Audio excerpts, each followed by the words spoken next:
इन्नद्दीना इंदल्लाहिल इस्लाम। आमन्तु बिल्लाहि सदक़ल्लाहुल मौलाना अज़ीम व सदक़ रसूलुहुन नबियुल अमीनुल करीम व नहनु अला ज़ालिका लमिनश शाहिदीन वश्शाकिरीन वल्हम्दुलिल्लाहि रब्बिल आलमीन। बारगाह मुस्तफ़ा में बाबा से बुलंद पूरा मजमा झूम के दुरूद शरीफ पढ़ लीजिए।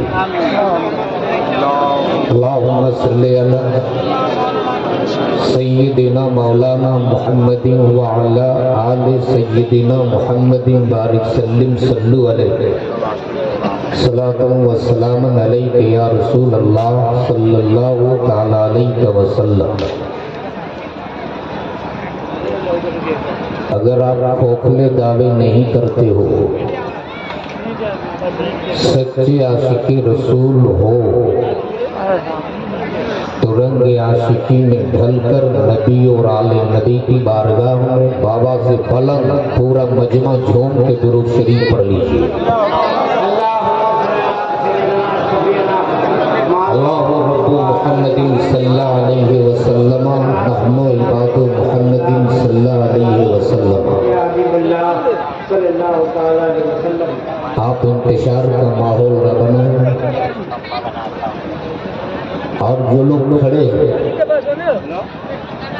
वो लोग भी अगर इस जलसे का हिस्सा बनना चाहते हैं तो पीछे जगह खाली है, आराम से बैठ जाए, वरना आराम से जाकर अपने घरों में आप सो जाए। इसलिए कि किराए की फौज से बरकाती जंग नहीं लड़ा करता, 72 हुसैनियों से जंग जीत लिया करता। इसलिए अगर आप सुनने के लिए आए हो, सिर्फ मजा के लिए नहीं, अल्लाह और उसके रसूल की रजा के लिए आए हो, तो जगह खाली है, बैठ जाओ। इसलिए ये दीवार तंग हो सकती है, दामन गरीब नवाज तंग नहीं हो सकता। इसलिए जिसे जहां जगह मिल जाए बस थोड़ी देर के लिए बैठ जाए। तो क्या इरादा है, आप लोग थोड़ी देर तकरीर सुनेंगे? सुनेंगे? नाज़िम इजलास हजरत हलचल सिवानी हलचल तो मचा दी। अब अगर आप थोड़ी देर सुनेंगे तो एक बार पूरा मजमा दोनों हाथों को उठा के बोल दो या रसूल अल्लाह। हजरत काफी देर से मैं बैठा हुआ हूँ। मैं सबसे पहले मुबारकबाद दूं मंच पे जलवागर तमाम उलमाए कराम और अइम्माए मसाजिद को, जिन्होंने आज की कॉन्फ्रेंस में शिरकत फरमाकर ये बता दिया कि आज का ये जलसा सिर्फ कमेटी वालों का नहीं, बल्कि ये बज़्मत रज़ा वालों का है। अल्लाह तबारक ताला अपने हबीब के सदक़े से कबूल फरमाए। जनाब मोहतरम अव्वल रज़ा की बड़ी अच्छी निज़ामत हो गई, लगा दिए मेरे बाद शायर अहले सुन्नत जनाब असद इकबाल और दीगर उलमा शौरा से मुलाकात करें। एक को लगाने में ऐसा नाटक किया। मैं ऐसा ये साउंड वाले बार बार उंगली क्यों कर रहे हो? जैसे साउंड है एक बार सेट करके आप छोड़ दो। इको कम रखो बेटा, इको कम रखो, इको शायरों को दे देना। हेलो अव्वल भाई हेलो समाप्त तो बहुत अच्छी है, मगर तेवर देखकर एक बात याद है।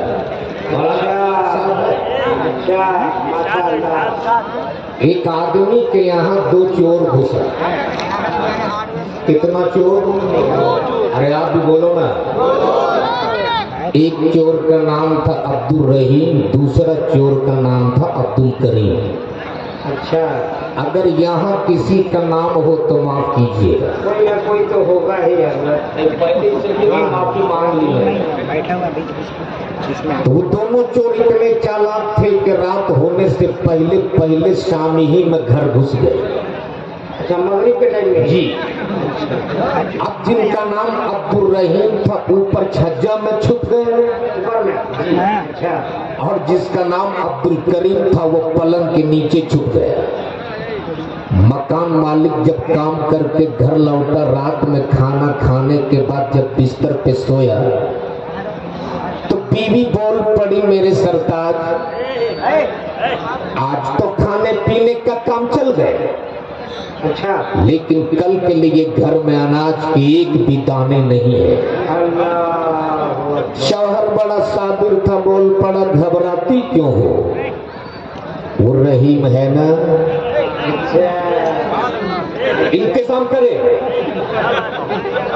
अच्छा, फिर थोड़ी देर बाद बोलती, मेरे सरताज दाल भी नहीं मेरे है। मोबाइल साउंड में रखिएगा, यहाँ से निकल। शौहर बोला, घबरा मत, वो रहीम है, इंतजाम करे। फिर कुछ देर बाद बोलती, सुबह उठने के बाद फौरन आपको चाय चाहिए, आज तो घर में चाय की पत्ती भी नहीं है। अच्छा, शौहर बोला, घबरा मत, वो रहीम है, इंतजाम करेगा। अच्छा, इतना सुनना था तो रहीम जब छज्जा में छुपा था धड़ाम से नीचे कूद गया और गुस्सा के बोला, जब सब इंतजाम अब्दुल रहीम ही करेगा तो पलंग के नीचे जो अब्दुल करीम छुपा है वो का खा करेगा। ऐसा उसी वक्त से देख रहा हूँ, नात भी यही पड़े, तकरीर भी यही करे, निजामत भी यही करे, नारा भी यही से लगे। जी जी जी। तो आप लोग क्या खा कीजिएगा? तो अगर आप लोग भी कुछ करने आए हो तो एक बार जरा दोनों हाथों को उठा के बोल दो, या रसूल अल्लाह। ऐसे नहीं, जोर से, जोर से, जोर से। इश्क में मोहब्बत से ताकत के लिए, कुव्वत के लिए, हौसले के लिए, अज़मत के लिए, जीत के लिए बोल दो, या रसूल अल्लाह, लब्बैक या रसूल अल्लाह, लब्बैक या रसूल अल्लाह। याद रखना, खुदा की कसम, आप ऐसी जगह बैठे हो जिस जगह पर मेरे मुस्तफा ने जन्नत की क्यारी फरमाई। बोल दो जोर से। और जब ऐसी मजलिसें सजती है ना तो इंसान अल्लाह के फरिश्ते उतर आते हैं।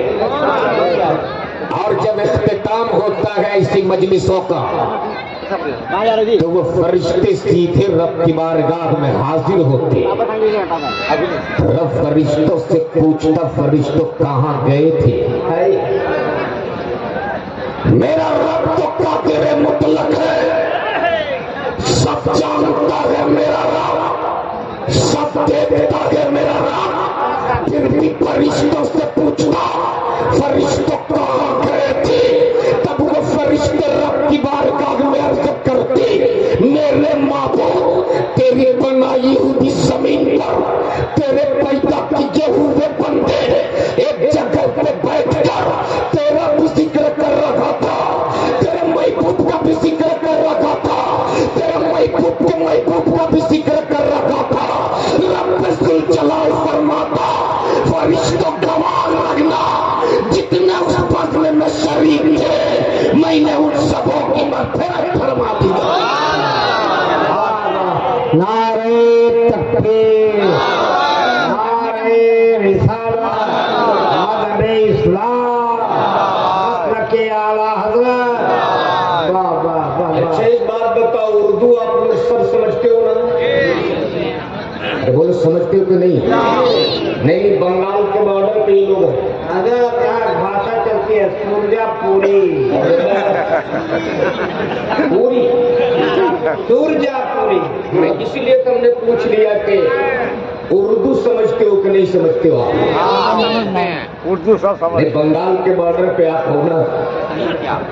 हलचल भाई जी आज भी मालदा के कुछ इलाके ऐसे हैं जहां लोग बिल्कुल उर्दू नहीं समझते। ना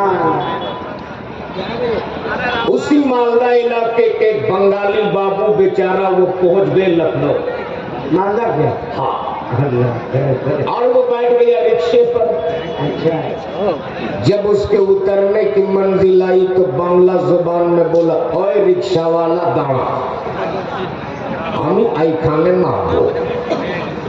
अब वो लखनऊ इलाहाबाद के लोग क्या समझे बांग्ला? हाँ ना वो क्या समझता? जैसे ही बोला दाड़ा, उसने रिक्शा तेज दौड़ाया।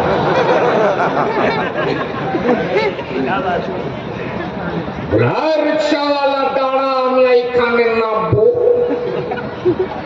वो गरीब रिक्शे वाले के पास जितनी ताकत थी कस के पैदल मारा। तब वो बंगाली बाबू सोचे यहाँ बांग्ला चौल बना।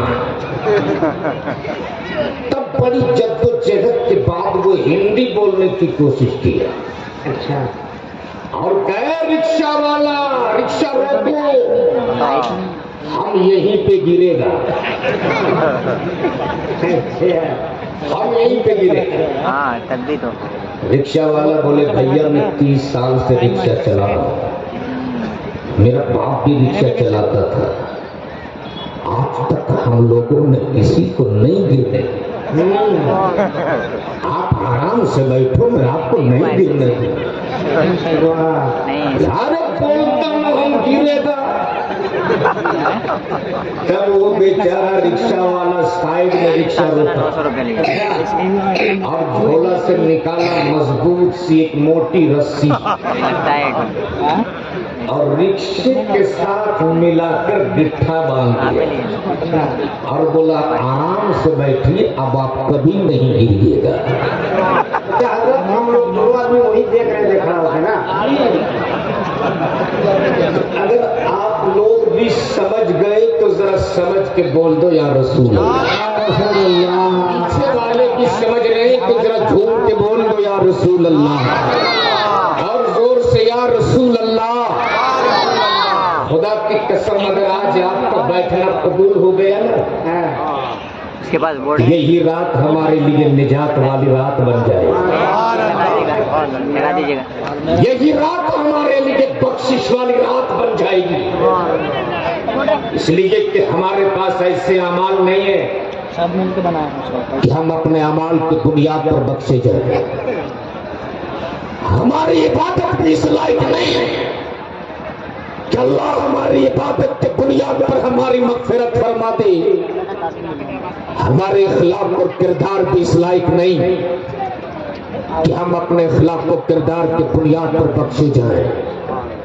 हमें अपनी इबादत पे नाज नहीं, हमें तो रब की रहमत और मुस्तफा की शफाअत पे नाज है। इसलिए कि न ताक़त पर, न तकवा पर, न फुर्को इत्तिका पर है, हमारा नाम जो कुछ है मोहम्मद मुस्तफा पर।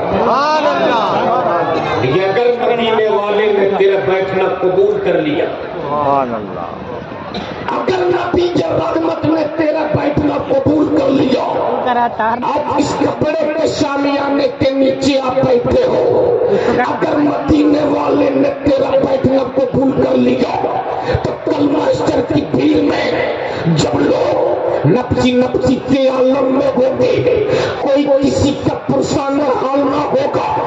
जब बाप बेटे से भागेगा, बेटा बाप से भागेगा, माँ बेटी से भागेगी, रिश्तेदार रिश्तेदार से भागेंगे, पड़ोसी पड़ोसी से भागेगा। जब कोई तेरी मदद करने वाला ना होगा, जब कोई तेरी हिमायत करने वाला ना होगा, जब कोई तुझको पूछने वाला ना होगा, तब वही मदीने वाले मुस्तफा तेरे सर पे अपनी चादर तकरीर डाल देंगे। और जिसके सर पे नबी अपनी चादर डाल दे, अपने वक्त का गुनहगार क्यों ना हो, बदकार क्यों ना हो, सियेदार क्यों ना हो, इसियाशार क्यों ना हो, जिसके सर पे नबी अपनी चादर डाल दे, उससे कोई नहीं निकाल सकता। तभी तो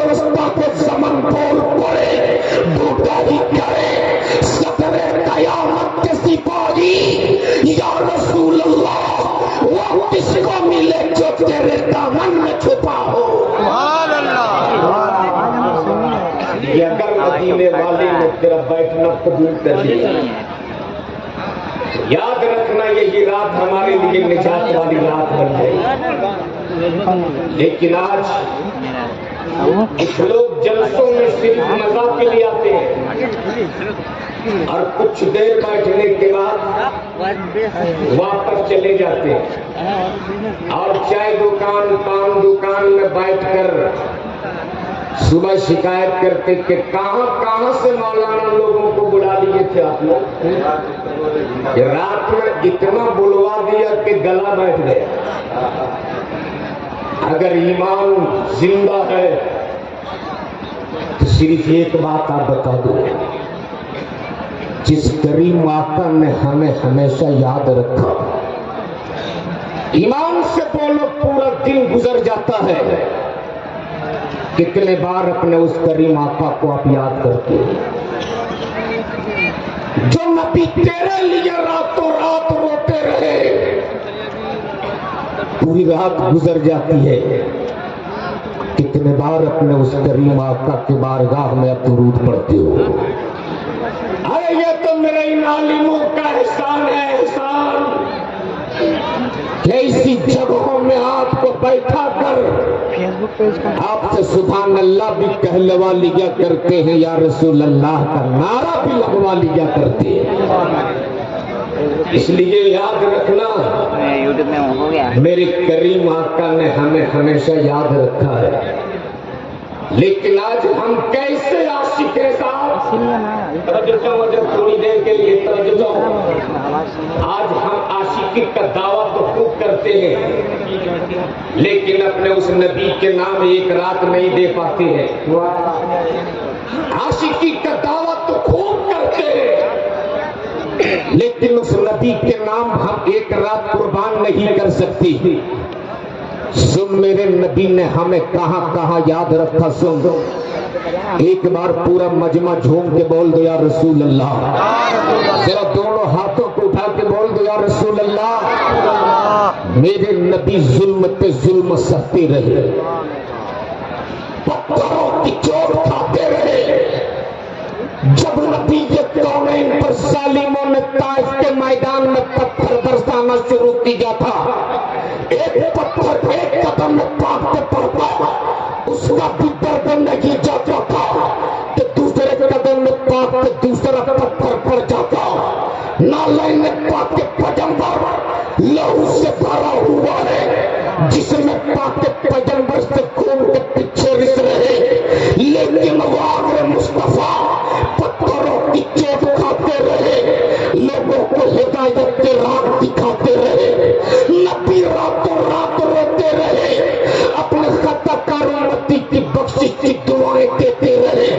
तभी तो सुन्नी की जान, ईमान की पहचान इमाम अहमद रजा खान बरेली के टूटी चटाइयों पे बैठ के बोल पड़े, अल्लाह के जहन्नम अभी न सर्द होगा, रोज़े के मुस्तफा ने दरिया बहा दिए। इसलिए मेरे भाई, जिस नबी ने हमें हमेशा याद रखा, मतलब कि क्या आपने उस नबी के नाम एक रात कुर्बान आप नहीं कर सकते हो? बोलो, एक रात दे सकते हो कि नहीं दे सकते हो? हाथ उठा तो दिखाओ, कितने लोग अपने नबी के नाम एक रात दे सकते हो? सुभान अल्लाह। सुनो, आज मेरे नबी ने हमें कहां कहां याद रखा। औलमा की तरफ जो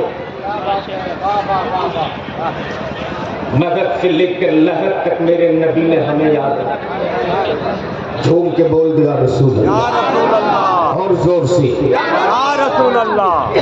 जब कौनैन के ताजदार इस जाहिरी दुनिया से जाहिरी पर्दा फरमा गए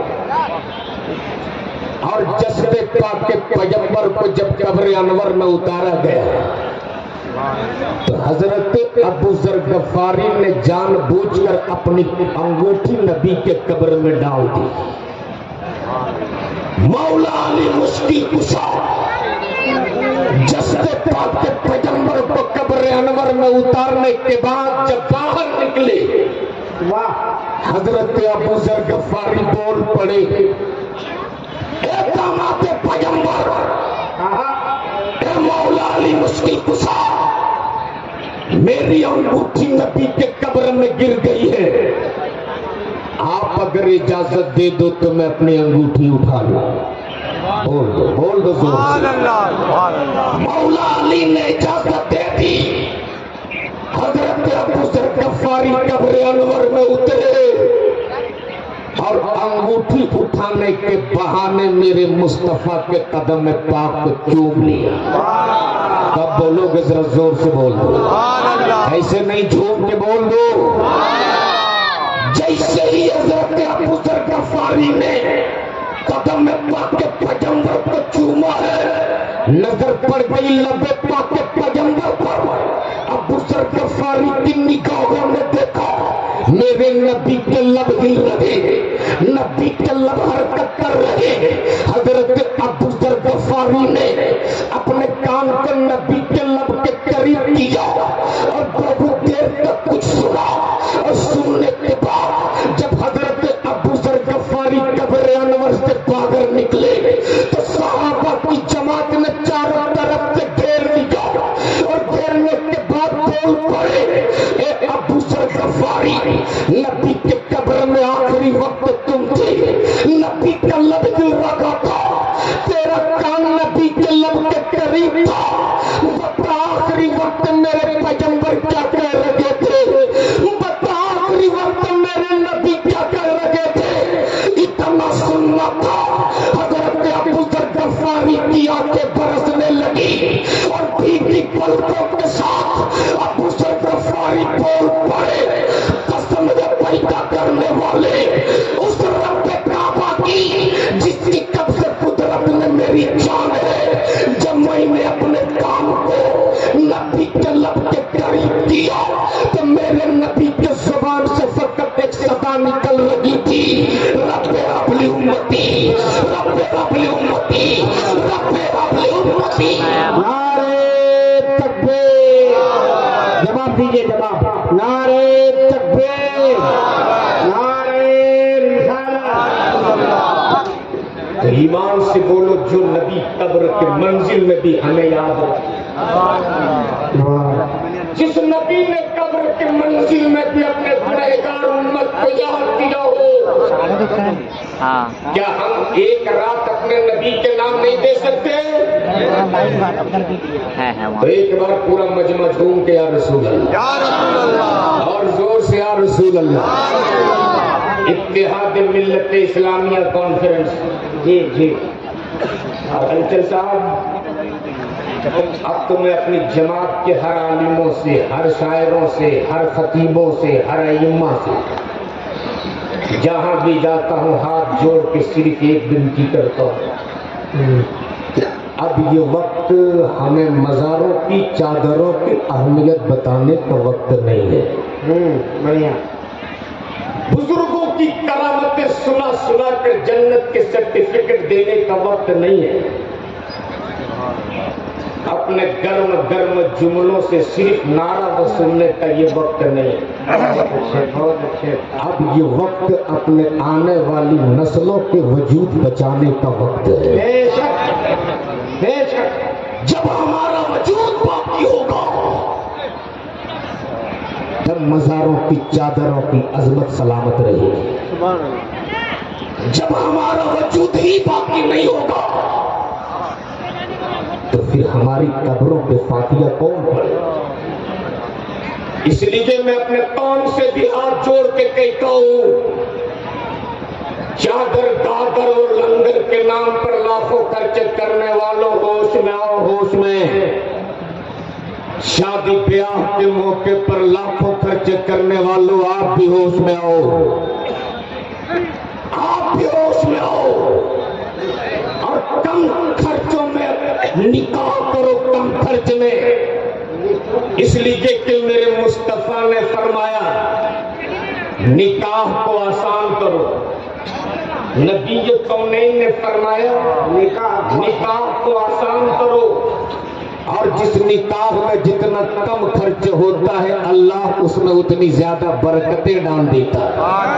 जरा जोर से बोल दो, बचाओ पैसों पैसों को और उसी पैसों को बचाकर अपने आने वाली नस्लों के लिए एक ऐसा प्लेटफॉर्म तैयार कर दो जहां से हम अपने बच्चों को दीन की भी तालीम दे सके, दुनिया की भी तालीम दे सके। हलचल भाई, बड़ा अफसोस होता है, जी बड़ा अफसोस होता है जी। हमारे यहाँ करोड़ों के खानपान तो मिल जाएंगे, लेकिन अपने बच्चों को पढ़ाने के लिए हमारे पास अपना कोई स्कूल नहीं मिलेगा। ये अच्छा बोलो सही के गलत है? पैगाम अच्छा है, अच्छा पैगाम। करोड़ों के खानपान तो नजर आ जाते हैं ये मगर अपने बच्चों को पढ़ाने के लिए अपना कोई स्कूल नहीं मिलेगा। हम कॉलेजेस और यूनिवर्सिटी तो दूर, नर्सरी के बच्चों को पढ़ाने के लिए हमारे पास अपना कोई स्कूल नहीं है। तब मजबूर होकर मेरी कौम की ये बेटियां जिसको पर्दे में रखना चाहिए, गैरों की यूनिवर्सिटियां जाने पे मजबूर है। तब फेसबुक और व्हाट्सएप पे ये खबरें मिलती है हलचल साहब जी, जिसको सुनने और पढ़ने के बाद कलेजा मुंह को आने लगता है कि फला जैनब नाम की बेटी किसी गैर के साथ भाग गई, अल्लाह फातिमा नाम की बेटी किसी अर्जुन के साथ भाग गई। क्या हुआ? काश हमारे पास भी कोई ऐसी दरसेदार होती, हमारे पास भी कोई ऐसा प्लेटफॉर्म होता जगह हम अपनी बेटियों को बैठा कर ज़ैनब नाम रखने से पहले ज़ैनब की जिंदगी की तारीख पढ़ाती थी। वाह, ज़ैनब की जिंदगी की कहानी सुनाता है। मेरी बेटी को आप भी आए हो, सुन के जाओ। सुनो ये ज़ैनब कौन है, एक बार झूम के बोल दो या रसूल अल्लाह। थोड़ी देर आप लोग सुनेंगे तो हाथों को उठा के बोल दो या रसूल अल्लाह। सेकंड है मस्जिद नबवी। आप नहीं जानते 6 साल की बच्ची कुरान की तिलावत फरमा रही और तिलावत फरमाते फरमाते थोड़ा सा दुपट्टा सर से सरक गया। इतने में से हजरत फातिमा ज़हरा तशरीफ ले आए। बोल दो तो सर से जो दुपट्टा सरका था उस दुपट्टे को सर पे डाल दिया। अच्छा, और डालने के बाद सैयदा फातिमा बोल पड़ी, क्या कर रहे? बेटी ज़ैनब, बेटी ज़ैनब, कभी भी अपने सर से दुपट्टा सरकने ना देना, वरना तेरे नाना मुस्तफा तुझसे नाराज हो जाएंगे। अल्लाह अल्लाह अल्लाह, वरना तेरे नाना नाराज हो जाएंगे। 6 साल की बच्ची सैयदा ज़ैनब जैसे ही सुना तो नाना नाराज हो जाएंगे, फूट के रोने लगी ज़ैनब, हिचकियां ले के रोने लगी ज़ैनब। इतना रोई फिर सैयदा फातिमा को आना पड़ा। सैयदा फातिमा बोल पड़ी, ए बेटी ज़ैनब, इस कदर क्यों रो रही हो, इस कदर आंसू क्यों बहा रही हो? सैयदा ज़ैनब बोल पड़ी, अम्मी फातिमा, कहीं मेरे नाना मुझसे नाराज तो नहीं हो गए, कहीं मेरे नाना मुझसे नाराज तो नहीं हो गए। अम्मी फातिमा, आज आपको गवाह बनाकर आपसे वादा करती हूँ कि ज़ैनब अपनी गर्दन दे सकती है, अपने सर से कभी दुपट्टा नहीं हटा सकती है। और एक यही वजह है कि कल करबला की वादी में जब सैयदा ज़ैनब के सर से यज़ीदियों में आंचल खींचा था, तब सैयदा ज़ैनब ने अपने बालों से अपने चेहरे को छुपाकर अपने नाना की उम्मत की बेटियों को पैगाम दिया था। देख ज़ैनब अपने अपनी गर्दन कटा सकती है, अपने चेहरे को किसी गैर महरम को दिखा नहीं सकती। काश हमने अपनी बेटियों का नाम अरे यार बहुत हो गया। ज़ैनब रखने से पहले ज़ैनब की जिंदगी की कहानी सुना देती तो हमारी बेटियां जान देना तो गवारा कर सकती थी, अपने इज्जत का सौदा करना ये गवारा नहीं कर सकती थी। इसलिए मैं आपसे कहूंगा मेरे भाई, तरबियत का असर और अपने घर में अपने औलादों की तरबियत किस कदर करना। आज रोजाना फेसबुक व्हाट्सएप पे ये खबरें आती है। अच्छा एक बात बताओ आप लोग, आपके यहाँ डिमांड उमांड है कि नहीं? शादी ब्याह में अपाची हलचल भाई, घर में बछिया नहीं है, अपाची है और डिमांड है अपाची। हुंडा मांगता है हुंडा। और सुनिए, शर्म तो तब आती है जब बेटा बाप 10-12 बड़ा बड़ा पेट वाला को लेकर बेटी बाप के दर पहुंचता है और खूब बिरयानी तोड़ने के बाद अपने बेटों की कीमत इस कदर लगाता है जिस तरह मार्केट में लोग जानवर की भी कीमत नहीं लगाते। बोलो सही के गलत है? बोलो आपके यहाँ लोग बेटा बेचते कि नहीं बेचते हैं?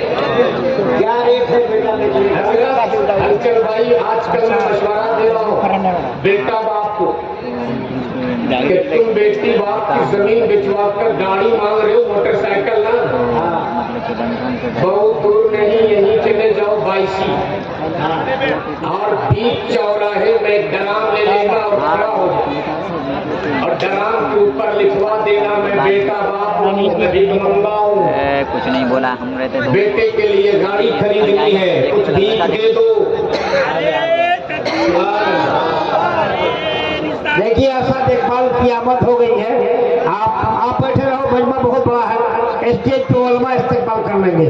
नारे तकबीर, नारे रिसालत, इत्तेहाद मिल्लत इस्लामिया कॉन्फ्रेंस, हजरत असद इकबाल, अरे बोलो यार, हजरत असद इकबाल, माशाअल्लाह।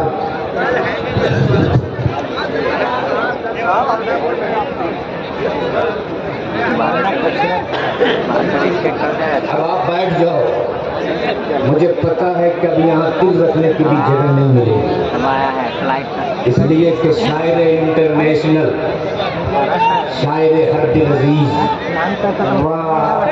जनाब असद इकबाल कल तक कभी नफ्स नफीस रौनक के बज़्म हो चुके। बस थोड़ी देर आप मेरी गुफ्तगू सुन लें, उसके बाद मुलाकात करेंगे आप। जी जल्दी से बैठ जाओ, एक बार पूरा मजमा झूम के बोल दो या रसूल एकदम बिल्कुल शांति का माहौल बना लीजिए और संजीदा हो जाइए, बिल्कुल संजीदा होकर मेरी गुफ्तगू 5 मिनट की और सुनेंगे तो जरा जोर से बोल दो या रसूल अल्लाह। पीछे वाले भी एक आवाज में बोल दो या रसूल अल्लाह। हलचल भाई, खूब आजकल लोग बेटा बेच रहे हैं, बेटा बेच रहे हैं, आजकल खूब बेटा बेच रहे हैं। घर में 300 खपड़ा नहीं है, डिमांड है 3 लाख रुपया। बोलो सही के गलत है? बेटा है लंगूर, उसको चाहिए हो। बोलो सही के गलत? मैं तो मशवरा देने लगा हूँ, भीख मांगना ही है तो बेटी बाप के सामने क्यों मांगते हो? कटोरा लेके रेलवे स्टेशन में खड़ा हो जाए, 1 साल मांग ले, मोटरसाइकिल नहीं तो स्कॉर्पियो खरीद ले। सबसे ज्यादा मस्जिद के गेट पे मिलता है। कसम उस वक्त अपने आप को रोक नहीं पाता हूँ जब मेरी कौम की ये बेटियां मस्जिद के गेट पे नकाब पहन के खड़ी होती है और कागज लेके कहते इमाम साहब ऐलान कर दीजिए, ऐलान कर दीजिए बेटी की शादी, रिश्ता तय हो चुका है, डिमांड में देने के लिए 1.5 लाख रुपये नहीं है। आखिर मेरी कौम की बेटियों को मस्जिद के दरवाजे पर खड़े होने पे मजबूर किसने किया? आज मेरी कौम की बेटियां कानपुर, लखनऊ, इलाहाबाद, सूरत और गुजरात जैसे शहरों पे बिकने पे मजबूर है। बोलो आपके इलाके की बच्चियां जा रही है गुजरात, सूरत? मैं आपसे पूछना चाहता हूँ,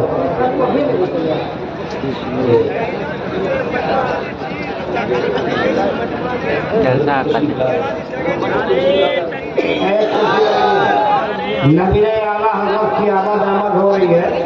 शहजादे तहसील मिल्लत तशरीफ ला रहे हैं, यानी पीर तरीका हज़रत से अल्लाह मौला मोहम्मद रिजवान साहब किबला दामद बक़ातुहुत्तिया मौलवानिया बरेली शरीफ की आमद हो रही है। खड़े हो जाओ, सब खड़े हो जाओ। आप खड़े होकर एक बड़े शहजादे के शहजादा हुजूर तहसील मिल्लत हज़रत अल्लामा मौलाना रिजवान रजा बरेली शरीफ मेंबर शरीफ पे तशरीफ ला चुके हैं। बस थोड़ी देर आप मेरी गुफ्तगू सुन लो और एक बार झूम के बोल दो या रसूल अल्लाह। पूरा मजमा दोनों हाथों को उठा के बोल दो या रसूल अल्लाह। मैं आपसे पूछ रहा था हजरत, एक कड़वा सच, आज हमारी कौम की बेटियां यूपी जाने के मजबूर, सूरत और गुजरात के शहरों पे बिकने पे मजबूर है। मैं पूछता हूं, क्या इस इलाके के सारे नौजवान नामर्द हो चुके हैं जो कौम की बच्चियां यूपी जाने पे मजबूर है? हलचल साहब, आज भी एक जुमला रात के जब बिस्तर पे सोने की कोशिश करता हूँ ना, कानों में गूंजता है। और ये कहानी बहुत दूर की नहीं, इसी मालदा की है। मालदा लॉकडाउन का जमाना था, हालात कुछ साजगार हुए थे। एक जलसे में आया था मालदा। उस वक्त रेलवे स्टेशन पे कोरोना जांच बड़ी तेजी के साथ लोग करते थे। जो जहां मिल जाए पटक के नाक में पाइप डाल बोल डालते थे। तो जलसे वाले भी डर रहे थे, हजरत रेलवे स्टेशन में बहुत चेकिंग। तो मैंने कहा था अब बस स्टैंड पे रहना, मैं रेलवे स्टेशन से आ जाऊं। रात के 3 बजे मालदा रेलवे स्टेशन पे उतरा। मालदा रेलवे स्टेशन से बस स्टैंड की दूरी लगभग 1.5 से 2 किलोमीटर। 3 बजे भोर जैसे ही उतरा हूं, कोई सवारी नहीं। दूर एक रिक्शा नजर आया और उस रिक्शे पे एक ज़ईफ उम्र आदमी सर झुकाए बैठे हुआ। मैं उसके करीब पहुंचा, देखा चेहरे पे दाढ़ी है, सर पे गमछा बांधे हुआ, उम्र तकरीबन 60 से 65 होगी। हलचल साहब, 60 से 65। जब मुझको कोई सवारी नहीं मिली तब मजबूर होकर मैं उस रिक्शे पे बैठ गया। थोड़ी दूर जाने के बाद उसके नातावर जिस्म पर मेरी नजर पड़ी, तरस आ गया मुझको। मैं रिक्शे से उतरा और उतरने के बाद मैंने कहा, चचा वो कौन सी मजबूरी है जिसने रात के 3 बजे इस उम्र में आपको रिक्शा खींचने पे मजबूर किया? वो कौन सी मजबूरी है जिस उम्र में भी आपको रिक्शा तानने पे मजबूर किया? उसने मेरी तरफ देखा और देख के कहा, मौलाना आप मुसाफिर हो, सफर कर लो, ये तो मेरा रोज का काम है। मैंने कहा, चचा जब तक आप हकीकत बताओगे नहीं, मसाइल का हल कैसे होगा? मैं भी अपने काम का एक जिम्मेदार आदमी हूं, आपको बताना होगा।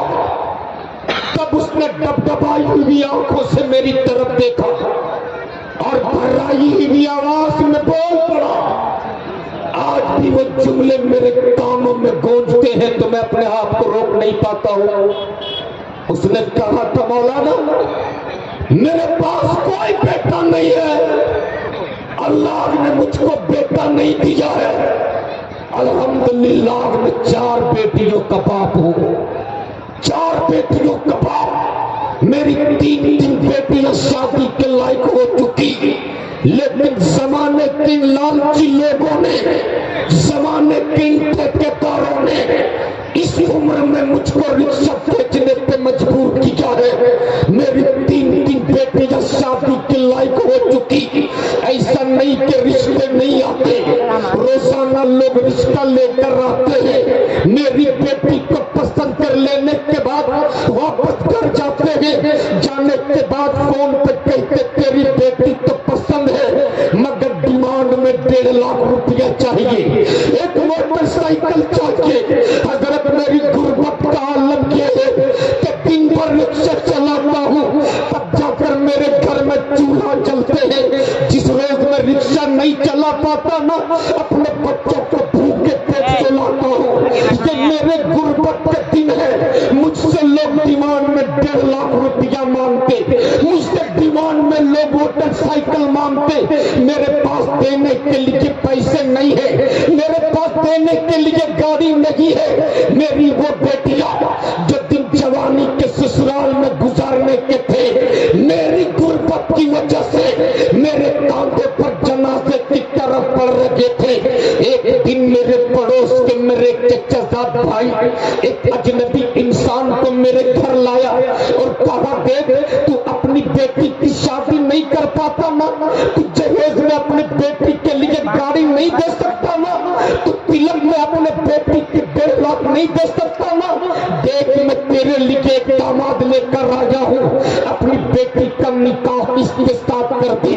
मैं उस अजनबी को जानता भी नहीं था, उसके हसब नसब के बारे में भी मुझको इल्म नहीं था, उसका पता भी मुझे मालूम नहीं था। मैंने उस अजनबी को पहली बार देखा था, लेकिन जमाने के लालची लोगों ने इस कमजोर बाप को इतना मजबूर किया था कि अपने सीने पर पत्थर रखकर अपनी फूल जैसी बेटी को उस अजनबी के साथ निकाह करने पर मजबूर कर दिया। मेरी बेटी रोती भी रही, मेरी बेटी चिल्लाती भी रही, मेरी बेटी आगे बढ़ती भी रही, मेरी बेटी सिस्किजा लेती भी रही, लेकिन मैं अपने सीने पर पत्थर रखकर अपनी जान से ज्यादा प्यार करने वाली बेटी को उस अजनबी के साथ निकाह कराकर अजनबी के साथ रुखसत कर दिया।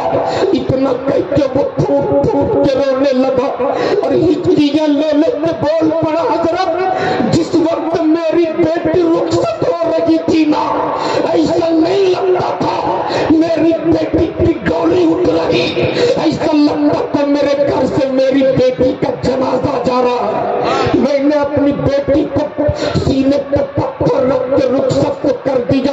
अब मेरा रोजाना का मामूल ये है कि रात के 2 बजे रिक्शा लेकर निकलता हूँ, दिन भर रिक्शा चलाता हूँ, रात को घर जाता हूँ। आज भी मेरे घर में बिजली नहीं है, इसलिए कि बिजली के बिल भी देने के लिए मेरे पास पैसे नहीं।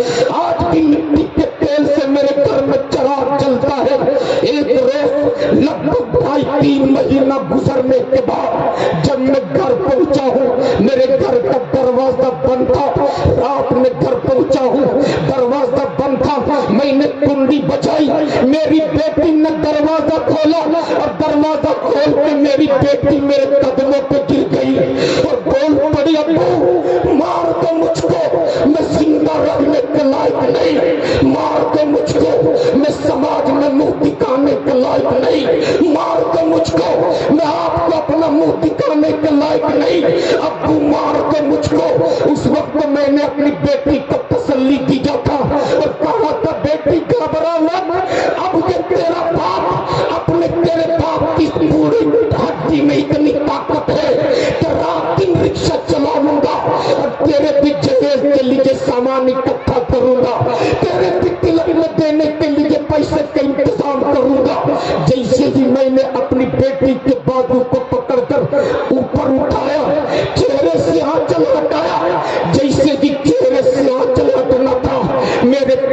घर में जमीन खिसक गई। जिस बेटी को 3 महीना पहले मैंने सुहाग का जोड़ा पहना कर दुल्हन बनाकर घर से रुखसत किया था, वही बेटी मेरे सामने अपनी मौत की भीख मांग रही थी और कह रही थी मैं जिंदा रखने के लायक नहीं हूँ, मार दो अम्मू। वही बेटी कहने लगी अम्मू आपके साथ भी धोखा हुआ है, मेरे साथ भी धोखा हुआ है। जिस अजनबी को आपने मेरा शौहर बनाया था, जिस अजनबी के निकाह में आपने मुझको दिया था, वो मेरा शौहर नहीं था, बल्कि जमाने के दलाल था, दलाल जो यहाँ से ले जाने के बाद न जाने मुझ पर कितने जुल्म सितम के पहाड़ तोड़े। वो कौन सा बिस्तर था जिस बिस्तर पे मुझ में सोने पे मजबूर न किया? वो कौन सी जगह थी जहाँ मुझको बिकने पे मजबूर नहीं किया? उन जालिमों ने मेरे जिस्म के साथ खेला है। अब्बू मैं जिंदा रखने के लायक नहीं हूँ, इसलिए मैं अपने कौम के लोगों से हाथ जोड़ के कहूँगा, अल्लाह ने अगर आपको बेटा दिया है, आज ये वाकया किसी एक घर का नहीं, हजारों ऐसे घर हैं जहाँ रोजाना ये वाकया देखने को मिलते हैं। हजारों ऐसे बाप हैं जिनकी बेटियां रोजाना बेची जा रही, हजारों मेरी कौम की बेटियां ऐसी हैं जहाँ रोजाना सौदा होने पे मजबूर हो रही।